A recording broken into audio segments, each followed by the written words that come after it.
Hello అండి. Subscribe my channel. ఈరోజు సీరియల్‌లో దశరథ కార్తీక్‌తో ఇలా అంటూ ఉంటాడు. మీ అత్త మొహం జూసే అర్హత గూడా నాకు లేదురా. తప్పు చేసిన మనిషిలా తన ముందు తలదించుకొని నిలబడ్డం తప్ప నేనేమీ చెయ్యలేనురా అని అంటా ఉంటే కార్తీకేమో అలా అనకు మావయ్య. అత్త మనసు కూడా నీలాగే ఆలోచిస్తూ ఉంటుంది అని అంటూ పక్కకి జూస్తాడు. సుమిత్ర ఉంటదక్కడ. సుమిత్రని జూసేస్తాడు కార్తీక్. కార్తీక్ వాళ్ళ మామయ్యతో చెప్పబోతుంటే సుమిత్ర వద్దు వద్దు అని దండం పెడుతూ సైగలు చేస్తూ ఉంటది. దశరథేమో మీ అత్త విషయంలో నేను చాలా తప్పు చేశానురా అని అంటా ఉంటే కార్తీక్ ఏమో సుమిత్రని చూస్తాడు. సుమిత్ర అక్కడి నుండి వెళ్ళిపోతుంది. అప్పుడు కార్తీక్ మావయ్య నువ్వేం బాధపడకు. అత్త నీ కోసం వస్తుంది. నువ్వు ఇక్కడే ఉండు. నేను వాటర్ బాటిల్ తీసుకొని వస్తా అని చెప్పి అక్కడి నుండి వెళ్తాడు. ఇటు శివనారాయణ ఫోన్ పట్టుకొని దశరథ సుమిత్ర ఇంకా కలిశారో లేదో, కలిస్తే కార్తీక్ మెసేజ్ చేసేవాడు కదా, ఎలాగైనా ఈ రోజు కొడుకు కోడల్ని కలపాలి అని అనుకుంటూ ఉంటాడు. అక్కడికి పారు వచ్చి ఏమండి కాఫీ అని కాఫీ ఇస్తుంది. తీసుకొని థ్యాంక్స్ అని అంటాడు. అప్పుడు పారు తాగి ఎలా ఉందో చెప్పండి అని అంటది. అప్పుడు వాళ్ళ ఆయన పెట్టింది నువ్వే కదా, తాగకుండా కూడా చెప్పొచ్చు అని అంటా ఉంటే పారు ఏమో ఎన్నో ఏళ్లుగా అలవాటైపోయిన రుచి అంత తేలిగ్గా ఎలా మర్చిపోతాడులేండి అని అంటది. అప్పుడు వాళ్ళ ఆయన నవ్వుతూ అవును పారిజాతం, నాకు ఈ జన్మకి మోక్షం లేదని నాకు ఎప్పుడో అర్థమైంది అని అంటాడు. అప్పుడు పారు అమృతం లాంటి నా చేతి కాఫీకి పేర్లు పెడతారా అని అంటది. శివనారాయణేమో దయచేసి దీన్ని అమృతంతో పోల్చుకు పారిజాతం, ఎవరైనా వింటే అమృతం ఇంత దరిద్రంగా ఉందా అనుకుంటారు అని అనంగానే పారు ఏమో ఆ ఊరుకోండి మీకు ఎప్పుడు ఎటకారాలే అని నవ్వుతూ ఉంటది. వాళ్ళ ఆయన ఇక నువ్వు బయలుదేరుతావా అని అనంగానే పారు ఏమో కప్పు అని అంటది. శివనారాయణ ఏమో నేను ఒకటి జరగాలని అనుకున్నాను, అందుకోసం ఒక కాల్ కోసం వెయిట్ చేస్తున్నాను. అది పొరపాటున రాకపోతే నాకు కాస్త విరక్తి కలుగుతుంది. అప్పుడు ఈ విషయాన్ని తాగుతాను. ఓ దీనికి వేరే పేరు పెట్టావు కదా, ఆ కాఫీ తాగుతాను అని కప్పు పక్కన పెడతారు. అప్పుడు పారు ఏమో మీకు వెటకారాలే కాదు సరసాలు కూడా ఎక్కువే అని మురిసిపోతా ఉంటది. అప్పుడు వాళ్ళ ఆయన నవ్వుతూ వెనకటికి నీలాంటిది ఒకతే మొగుడు ఊరేసుకుంటే ఉయ్యాలు ఊగుతున్నాడేంటా అని అనుకున్నదంట అని అనగానే పారు ఏమో మీరు ఇలా మాట్లాడుతుంటే నాకు సిగ్గేస్తుంది అని అంటా ఉంటే వాళ్ళ ఆయనేమో నువ్వు సిగ్గుపడుకు పారిజాతం, నాకెందుకో భయంగా ఉంది అని అంటారు. అప్పుడు పారు మీకెందుకండి భయం అని అంటది. శివనారాయణ ఏమో ముందు ఎల్లు నువ్వు ఇక్కడ నుండి, భయం ఎందుకో తర్వాత చెప్తాను అని అనగానే పారు ఏమో అయితే మీరు నాకు ఒకటి చెప్పాలి అని అంటది. వాళ్ళ ఆయన ఏంటది అని అనగానే మీకు సుమిత్ర ఎక్కడుందో తెలుసా అని అడుగుతది. వెంటనే వాళ్ళ ఆయన తెలుసు అని అంటాడు. పారిజాతం ఏమో వెంటనే ఎక్కడుంది అని అడుగుతది. అప్పుడు వాళ్ళ ఆయన చిన్నగా మనకెవ్వరికి కనిపించిన చోట్లో ఉంది అని అంటాడు. పారు అదెక్కడా అని అడుగుతది. వెంటనే వాళ్ళ ఆయన సుమిత్ర ఎక్కడుందో అక్కడ అని అంటాడు. అప్పుడు పారిజాతం తెలియదని చెప్పొచ్చు కదా అని అంటది.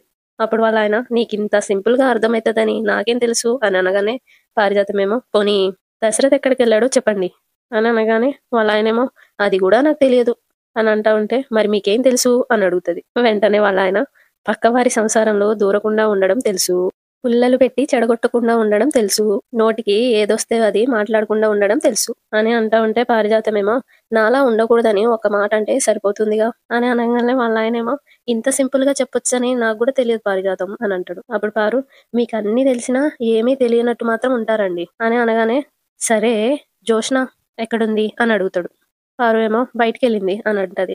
బయటికంటే అని అడుగుతాడు. పారు ఏమో బయటికంటే ఆఫీస్ కండి అని అంటది. అయినా దానికి 24 గంటలు ఒకటే ధ్యాస అని పారు అంటా ఉంటే ఏంటో అది అని అడుగుతాడు. అప్పుడు పారు కంపెనీని ఎలా పైకి తీసుకురావాలా అని అంటా ఉంటే వాళ్ళ ఆయనేమో ఆ మాటే నిజమైతే కంపెనీ ఎప్పుడో లాభాల్లో నడిచుంటది అని అనగానే పారు ఏమో త్వరలో నడిపిస్తుందండి అని అంటది. వెంటనే వాళ్ళ ఆయన ముందు తమరు నడవండి అని అనగానే అలాగేనండి అని వెళ్ళిపోతుంది. వాళ్ళ ఆయనేమో మనసులో ఎక్కడ ఏ అరాచకాలు చేస్తుందో ఏంటో అని అనుకుంటూ ఉంటాడు. ఇటు కార్తీక్ వచ్చి సుమిత్రను కలుస్తాడు. నన్ను పోనివ్వరా అని అంటది. కార్తీక్ ఏమో పోనివ్వడానికా వెంటబడి ఆపింది అని అంటాడు. అప్పుడు సుమిత్ర నువ్వేం చెప్పాలనుకుంటున్నావో నాకు అర్థమైంది అని అనగానే మావయ్యని చూడకుండానే వెళ్ళిపోతావా అత్త అని అడుగుతాడు. వెంటనే సుమిత్ర ఏడుస్తూ ఆయన మాటలన్నీ విన్నాను కాబట్టి వెళ్ళిపోతున్నాను అని అంటది. అప్పుడు కార్తీక్ అంటే మావయ్య మాటల్ని నిజం చేయాలని అనుకుంటున్నావా అని అడగంగానే సుమిత్ర ఏమో నిజమవుతాయనే వెళ్తున్నాను అని అంటది. కార్తీక్ చేపెట్టి అత్త అని ఆపుతాడు. వెంటనే సుమిత్ర ఏడుస్తూ వద్దురా, ఒకసారి బాధతో ఆయనకి దూరం అయ్యాను, ఇప్పుడు భయంతో ఆయనకి దూరం అవుతున్నాను అని అనగానే కార్తీక్ ఏమో భయం ఎందుకు అని అడుగుతాడు. వెంటనే సుమిత్ర ఆయన చివర్లో ఏమన్నారో నువ్వు విన్నావు కదా అని అనగానే కార్తీక్ ఏమో గుర్తు తెచ్చుకుంటాడు. అందులో దశరథ్ మీ అత్త మొహం చూసే అర్హత కూడా నాకు లేదు అని అంటాడు.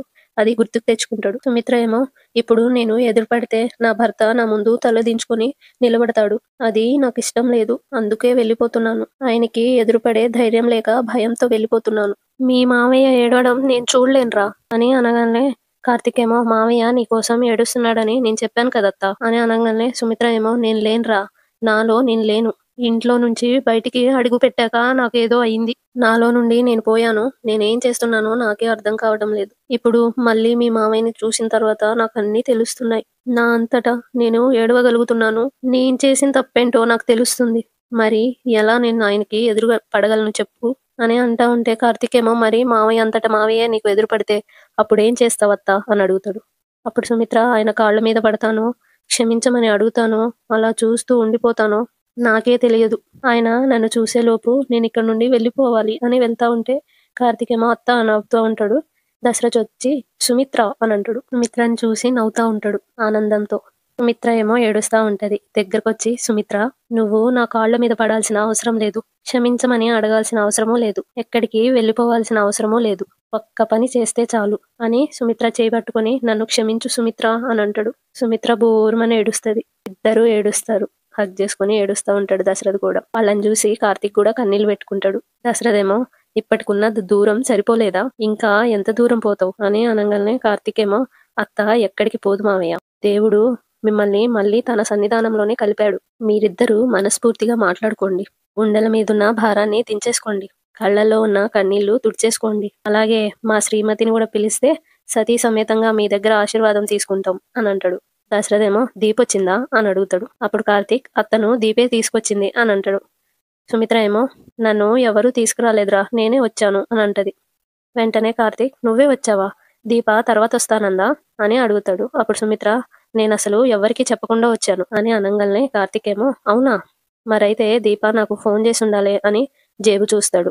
ఓ ఫోను కార్లో ఉంది కదా, మీరు మాట్లాడుతూనే ఉండండి, నేను ఇప్పుడే వస్తాను అని వెళ్తాడు. అటు పోలీస్ స్టేషన్లో కాంచన ఇంకా దీప, జోష్న, పోలీసులు అందరూ కూర్చొని ఉంటారు. కాంచనేమో ఎస్ఐ గారు మీరు ఎన్ని అడిగినా నేను చెప్పేది ఒకటే, ఇది మా ఫ్యామిలీ ఇష్యూ, మేము ఇంటి దగ్గరే తేల్చుకుంటాం అని అనగానే జోష్న ఏమో ఏమత్తా దీపని పోలీస్ స్టేషన్ కి తీసుకొచ్చేసరికి ఇది ఫ్యామిలీ ఇష్యూ అయిపోయిందా అని అనగానే దీప ఏమో జోష్న అని అంటది. ఇప్పటికే నువ్వు చాలా తప్పు చేసావు, ఇంతటితో ఆపే అని అంటది దీప.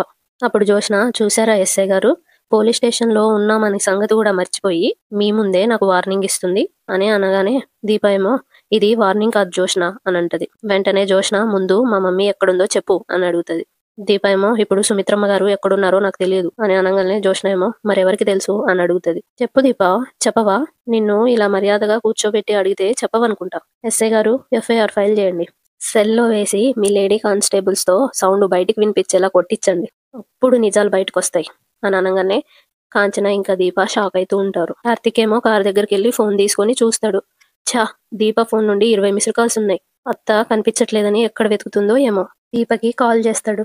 దీప ఫోన్ లిఫ్ట్ చేసి మాట్లాడే లోపు జోష్న ఏమో నిజాలు బయటకు వస్తాయంటే ఫోన్ కాల్స్ వస్తున్నాయేంటి అని అంటది. ఎవరు కాల్ అని అడుగుతది. అప్పుడు దీప మా బావ అని అంటది. అయితే ఆ కాల్ నేను మాట్లాడాలి, ఇటివ్వు అని గుంజుకుంటది ఫోన్. దీప ఏమో జోష్న అని అంటది. ఇటు కార్తీక్ సారీ దీప, మొబైల్ ఫోన్లో మర్చిపోయాను అని అంటాడు. వెంటనే జోష్న ఏం పర్వాలేదు బావా అని అనగానే కార్తీక్ దీప ఫోన్ నీ దగ్గర ఉందేంటి అని అడుగుతాడు. నువ్వు మా ఇంటికి వచ్చావా అని అడుగుతాడు. అప్పుడు జోష్న మీ ఇంటికే వచ్చాను, కానీ ఇప్పుడు మీ ఇంట్లో లేను అని అనగానే కార్తీక్ ఏమో ముందు దీపక్ ఫోన్ ఇవ్వు జోష్న అని అంటాడు. అప్పుడు జోష్న నేరస్తులు పోలీస్ స్టేషన్ లో ఫోన్ లో మాట్లాడకూడదు బావా అని అంటది. కార్తీక్ షాక్ అయ్యి పోలీస్ స్టేషనా అని అంటాడు. అప్పుడు జోష్న కిడ్నాప్లు చేసే వాళ్ళని పెట్టేది పోలీస్ స్టేషన్ లోనే కదా అని అంటది. దీప ఏమో పక్క నుండి జోష్న నోటికొచ్చినట్టు మాట్లాడుకో, ముందు ఆ ఫోన్ ఇటువు అని అంటా ఉంటది. కార్తీక్ అది విని దీప దీప అని అంటూ జోష్న దీపనేం చేసావు అని అడుగుతాడు. జోష్న ఏమో నీకు దీపం మీద ఎంత ప్రేమ ఉందో నీ కంగారులోనే కనబడుతుంది అని అంటది. కార్తీక్ ఏమో ఇప్పుడు నువ్వు దీపక్ ఫోన్ ఇవ్వకపోతే నీ మీద నాకు ఎంత కోపం ఉందో చేతల్లో కనబడుతుంది అని అంటాడు. వెంటనే జోష్న సారీ బావా అని అంటా ఉంటే వాళ్ళ అమ్మేమో కాంచనేమో జోష్న ఫోన్ ఇటువు అని అంటది. అప్పుడు కార్తీక్ అమ్మ ఎక్కడుంది అని అడుగుతాడు. అప్పుడు జోష్న బావా నువ్వేం టెన్షన్ పడకు, డీటెయిల్డ్ గా చెప్తాను విను, దీప మా మమ్మీని కిడ్నాప్ చేసింది అని అనగానే కార్తీక్ ఏమో జోష్న అని అంటాడు. కూల్ బావా! చెప్పాను గదా! కంగారు పడొద్దని అనంటది. మళ్ళీ నేను కాల్ కట్ చేశాననుకో నువ్వే ఇబ్బంది పడతావు అనంటది. కార్తీక్ ఏమో చెప్పు అని అనగానే మీ ఇంట్లో మా మమ్మీ ఉందని నాకు డౌటొచ్చింది. సారీ కన్ఫర్మ్ అయింది. నేను నేరుగా పోలీస్ స్టేషన్‌కొచ్చి నీ భార్య మీద కంప్లెయింట్ చేసి ఎస్ఐ గారిని, లేడీస్ కానిస్టేబుల్‌ని తీసుకొని మీ ఇంటికెళ్ళాను. బ్యాడ్ లక్ ఏంటంటే ఎక్కడో ఇన్ఫర్మేషన్ లీక్ అయింది. అందుకే మా మమ్మీని కనిపించకుండా దాచేశారు. నేను ఊరుకుంటానా? నీ భార్యని అరెస్ట్ చేయించి బేడీలు వేయించలేదులే. నేరుగా స్టేషన్‌కే తీసుకొచ్చాను. నా కోడలెక్కడుంటే నేను అక్కడే ఉంటానంటూ అత్త వచ్చేసింది. ఇప్పుడు అత్త, నీ భార్య పోలీస్ స్టేషన్‌లోనే ఉన్నారు అని అంటా ఉంటే కార్తీక్‌కి కోపమొచ్చి పిడికిలి బిగించి కార్‌ని గుద్దుతాడు. ఎంత అడిగినా నేను నీ భార్య నిజం చెప్పట్లేదు బావ అనంటది. అఫ్‌కోర్స్ ఈ కథకి జగన్నాటక సూత్రధారివి నువ్వే కదా అనంటది. అప్పుడు కార్తీక్ కోపంతో జోష్న అని గట్టిగా అరుస్తాడు. జోష్న ఏమో కూల్ బావ కూల్. నేను చెప్పేది ఇంకా పూర్తి కాలేదు అని అనంగానే కార్తీక్ ఏమో నీకు 10 నిమిషాలు టైం ఇస్తున్నాను. 10 నిమిషాల తర్వాత మళ్ళీ ఇదే నెంబర్‌కి ఫోన్ చేస్తాను. ఫోన్ నా భార్య చేతిలో ఉండాలి. నా భార్య నా ఇంట్లో ఉండాలి అని అంటా ఉంటే జోష్న ఏమో 10 నిమిషాలు కాదు. నువ్వు 20 నిమిషాల తర్వాత కాల్ చేసినా నీ భార్య వన్ టౌన్ పోలీస్ స్టేషన్‌లోనే ఉంటుంది. నువ్వు మా మమ్మీని తీసుకొచ్చి నీ భార్యని తీసుకెళ్ళు అని అంటా ఉంటే కాంచనేమో జోష్న అసలు నువ్వు ఎవరితో మాట్లాడుతున్నావో తెలుసా అని అనంగానే జోష్న ఏమో నీ కొడుకుతోనే అత్త. మనసు పెట్టే పిలుస్తున్నాను. అర్థం కావటం లేదా అని అంటా ఉంటే కార్తీక్ ఏమో మరదల పిల్ల అని అనంగానే జోష్న ఏమో ఇదేంటి బావా అంతా విన్నాక నీరసం వస్తుంది అని అనుకుంటే గొంతులో హుషారొచ్చిందేంటి అని అనంగానే కార్తీక్ ఏమో నువ్వు కంప్లైంట్ పెట్టింది ఎవరి మీద అని అడగంగానే జోష్న ఏమో నీ భార్య మీద అని అంటది. వెంటనే కార్తీక్ థ్యాంక్స్ అని అంటాడు. వెంటనే జోష్న స్పీకర్ పెట్టి బావా ఏమైంది నీకు? నీ భార్య మీద కంప్లైంట్ పెట్టి పోలీస్ స్టేషన్ కి తీసుకొచ్చాను అంటే థ్యాంక్స్ చెప్తావేంటి అని అంటా ఉంటే కార్తీక్ ఏమో నువ్వు ఫస్ట్ టైం అనుకుంటా దీపని నీ భార్య అని ప్రస్తావించడం. వినడానికి చాలా హాయిగా ఉంది అని అంటా ఉంటే దీప ఏమో విజిల్ కొట్టాలనుంది. పోలీస్ స్టేషన్ కదా బావా బాగోదేమో అని కామ్‌గా ఉన్నా అని అంటది. అప్పుడు కార్తీక్ అది విని మరదలా ఉన్నావా అని అంటాడు. దీప ఏమో ఉన్నాను బావా అని అంటది. అప్పుడు కార్తీక్ నిన్ను కాదు మరదలా చిన్న మరదల్ని అని అనంగానే జోష్న ఏమో కోపంగా వింటున్నాను అని అంటది. అప్పుడు కార్తీక్ చెవులు దగ్గర పెట్టుకొని విను అని అనంగానే జోష్న ఏమో ముందు నువ్వు మా మమ్మీని తీసుకురా అని అంటది. అప్పుడు కార్తీక్ ఆఖరిసారిగా చెప్తున్నాను వాళ్ళని ఇంటికి పంపేయి అని అంటాడు. జోష్న ఏమో నేను ఆఖరిసారిగానే చెప్తున్నాను. నువ్వు మా మమ్మీని తీసుకొచ్చి నీ భార్యను తీసుకెళ్ళు అని అంటది. నాకు ఎక్కువగా వెయిట్ చేసే ఓపిక లేదు. ఎఫ్ఐఆర్ ఫైల్ చేసి సెల్లో పెట్టి ఇంట్రాగేషన్ స్టార్ట్ చేస్తే పాపం నీ భార్య పరిస్థితి ఎలా ఉంటుందో నువ్వు ఊహించుకోవచ్చు అని అనంగానే కార్తీక్ ఏమో ఓకే జోష్న బాగుంది. పోటీ ఈ మాత్రం ఉంటేనే మజాగా ఉంటది. నువ్వు శివనారాయణ గారి అసలైన మనవరాలైతే, నువ్వు సుమిత్ర దశరథుల కూతురువైతే, నువ్వు అసలు మనిషివైతే మరో పావుగంట అక్కడే ఉండడానికి ట్రై చేయి అని అంటా ఉంటే రా బావా నీకోసమే వెయిటింగ్ ఇక్కడే తేల్చుకుందాం అని సీరియస్ గా అంటది. అప్పుడు కార్తీక్ తగ్గనంటావు అని అనగానే జోష్న ఏమో భయపెడుతున్నావా అని అంటది. అప్పుడు కార్తీక్ సరే భయాన్ని నీ ముందుకే తీసుకొచ్చి నిలబెడతాను దాన్ని ఫేస్ చేయడానికి ట్రై చేయి అని ఫోన్ కట్ చేస్తాడు. జోష్న ఏమో బావా అని అనగానే ఫోన్ కట్ చేసేస్తాడు. ఇటు కాంచన ఇంకా దీప నవ్వుకుంటూ ఉంటారు. జోష్న ఏమో బావ ఏంటి తెగ రెచ్చిపోతున్నాడు రాని ఈ జోష్న అంటే ఏంటో చూపిస్తా అని అంటాది. ఇటు కార్తీక్ ఏమో తనలో తాను చిన్న మరిదలికి పైత్యం బాగా పెరిగింది. ఆ పైత్యాన్ని దించాల్సిందే అని అనుకుంటుంటాడు. ఫోన్ తీసుకొని ఎవరికో ఫోన్ చేస్తాడు. ఇటు సుమిత్ర ఇంకా దశరథ్ గుడి దగ్గర కూర్చొని ఇలా మాట్లాడుకుంటూ ఉంటారు. నువ్వు కాంచన్ ఇంటి దగ్గరే ఉంటే నాకెందుకు చెప్పొద్దన్నావు అని సుమిత్రని అడుగుతా ఉంటాడు దశరథ్. సుమిత్ర ఏమో నేనే చెప్పొద్దన్నాను అని అంటది. అప్పుడు దశరథ్ నీకు ఈ గాయం ఇంకొంచెం పెద్దది తగులుంటే నీకేమైనా అయ్యుంటే అని అంటాడు. అప్పుడు సుమిత్ర మంచిదేగా పుణ్యస్త్రీగా పోయేదాన్ని అని అంటది. వెంటనే దశరథ్ సుమిత్ర నేనొక మాట అన్నాను అది నీకు నచ్చలేదు. అదే అడగాలి నిలదీయాలి. అదే ప్రేమంటే. ప్రేమ లేని బంధం ఎంతో కాలం నిలబడదు సుమిత్ర. అయినా నన్ను వదిలేసి ఎలా వెళ్ళిపోతావు నువ్వు? జరిగిన దాంట్లో మనిద్దరి తప్పు ఉంది నేను ఒప్పుకుంటాను. పరిష్కారం విడిపోవడం కాదు కదా. సరే జరిగింది మర్చిపోదాం. ఈ రోజు మన పెళ్లి రోజు. అది నీకు గుర్తుందని నాకు తెలుసు అని అనంగానే సుమిత్ర ఏమో ఎలా తెలుసు అని అడుగుతా. అప్పుడు దశరథ్ నవ్వుకుంటూ నాకంటే ముందు ఇవే పేర్లతో ఎవరో అర్చన చేయించారని పంతులు గారు చెప్పినప్పుడు మొదట నువ్వే అనుకున్నాను. కానీ తర్వాత నువ్వు అయ్యుండవులే అని అనిపించింది. కానీ నువ్వు ఈ రోజు ఈ గుడికొస్తావని మాత్రం అనిపిస్తూనే ఉంది. ఇంటి దగ్గర బయలుదేరే ముందే నువ్వు కలుస్తావనే ఆశతోనే వచ్చాను అని అనగానే సుమిత్రేమో ఇక్కడికొచ్చే వరకు నాకు ఆ ఆశ లేదండి. కానీ మిమ్మల్ని చూశాక నేనెంత తప్పు చేశానో నాకు అర్థమైంది. మీ మాటలు విన్నాక మీ ముందుకు రావడానికి భయమేసింది. నేను లేకపోతే మీరెందుకు లేకుండా పోవాలి? మీకంటూ జీవితం ఉండదా అని అనగానే దశరథేమో నువ్వు లేకుండా నాకు జీవితం ఉండదు సుమిత్ర.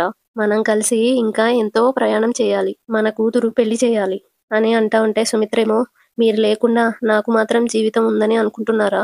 నేను మీ లైఫ్‌లో నుండి వెళ్ళిపోతే మీరైనా హ్యాపీగా ఉంటారని అనుకున్నాను. మీరెంత బాధపడతారో మీ మాటలు వింటే కానీ అర్థం కాలేదు అనంటది. అప్పుడు దశరథ, సుమిత్ర జరిగింది మర్చిపో. మళ్ళీ కొత్తగా మన జీవితాన్ని మొదలుపెడదాం. మనస్పర్ధలు లేని మనుషుల్లా మళ్ళీ కలిసుందాం అని మాట్లాడుకుంటూ ఉంటారు. అక్కడికి కార్తీక్ వచ్చి 2 చేతులతో శుభం అని దీవిస్తాడు. మీరిలా మనసులు విప్పి మాట్లాడుకొనుంటే అసలు గొడవలు ఉండేవే కావు అని అనగానే దశరథేమో ఒరేయ్ కార్తీక్, నువ్వు నన్ను చాలా చీట్ చేసావురా అని అంటాడు. అప్పుడు కార్తీక్ నవ్వుతూ ఏం చేసినా మీకోసమే మావయ్య. మనం అర్జెంటుగా బయలుదేరాలి. దానికంటే ముందు మనం ఒక పని చేయాలి అని అనంగానే దశరథేమో ఏంటది అని అడుగుతాడు. కార్తీక్ ఇద్దరిని తీసుకెళ్లి మళ్ళీ అర్చన చేపిస్తాడు. కార్తీక్ తనలో తాను ఇదే కదా మావయ్య మేము కోరుకుంది. పెళ్లి రోజు ఇలా ఇద్దరు కలిసి అర్చన చేయించుకోవాలని. జోష్న, నువ్వు చేసిన పనికి ఎలా బుద్ధి చెప్పాలో నాకు తెలుసు. నీకు జీవితంలో మర్చిపోలేని విధంగా బుద్ధి చెప్తాను అని అనుకుంటూ ఉంటాడు.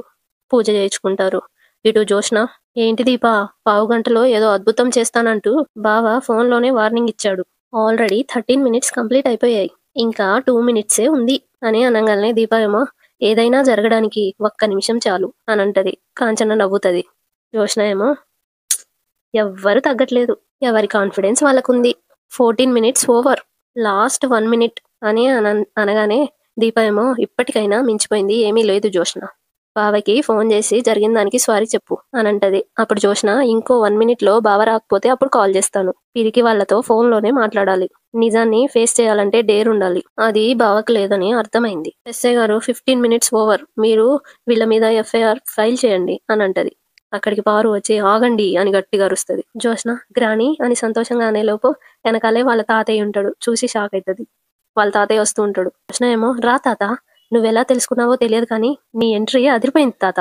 మమ్మీ గురించి ఎవ్వరూ టెన్షన్ పడాల్సిన అవసరం లేదు. మమ్మీని ఈ దీప కిడ్నాప్ చేసి ఇంట్లో దాచింది. అందుకే కేసు పెట్టి అరెస్ట్ చేయించాను అని అనగానే వాళ్ళ తాతేమో సుమిత్రని దీప కిడ్నాప్ చేసిందని ఎవరు చెప్పారు అని అడుగుతాడు. వెంటనే జోష్న ఎవరు చెప్పడం ఏంటి, మమ్మీని ఈ దీప కిడ్నాప్ చేసి ఇంట్లో దాచింది. అందుకే కేసు పెట్టి అరెస్ట్ చేయించాను అని అనగానే సుమిత్రని దీప కిడ్నాప్ చేసిందని ఎవరు చెప్పారు అని వాళ్ళ తాత అడుగుతాడు. ఎవరు చెప్పడం ఏంటి, స్వయంగా దీపే అత్తతో సుమిత్రమ్మ అని అనడం నేను విన్నాను అని అనగానే వాళ్ళ తాతేమో అదే మాట నేను అంటాను.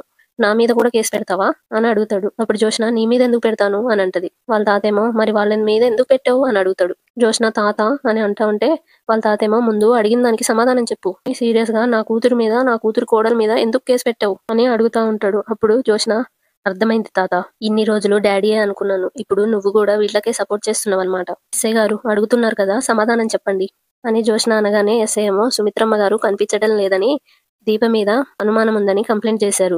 అనుమానం వల్ల ఇంట్రాగేషన్ చేయడానికి పోలీస్ స్టేషన్ కి తీసుకొచ్చాం అని అనగానే వాళ్ళ తాతేమో ఈ అమ్మాయి ఎవరి మీద కంప్లైంట్ చేసిందో మీకు తెలుసా, స్టేషన్ కి మీరు ఎవరిని తీసుకొచ్చారో తెలుసా, ఈ శివనారాయణ కూతుర్ని స్టేషన్ లో కూర్చోబెట్టారు మీరు అని అంటాడు. అప్పుడు జోష్న ఏమో అత్తని నేను రమ్మనలేదు, అత్తే వచ్చింది అని అంటది. అప్పుడు కాంచన నా కొడుకు ఇంట్లో లేని టైంలో వచ్చి నా కోడల్ని తీసుకెళ్తుంటే నేను ఎందుకు చూస్తూ ఊరుకుంటాను అని అంటది. అప్పుడు శివనారాయణ షబాస్, నా కూతురు కనిపించవు అని అంటాడు. అంతటితో ఈరోజు ఎపిసోడ్ అయిపోతుంది.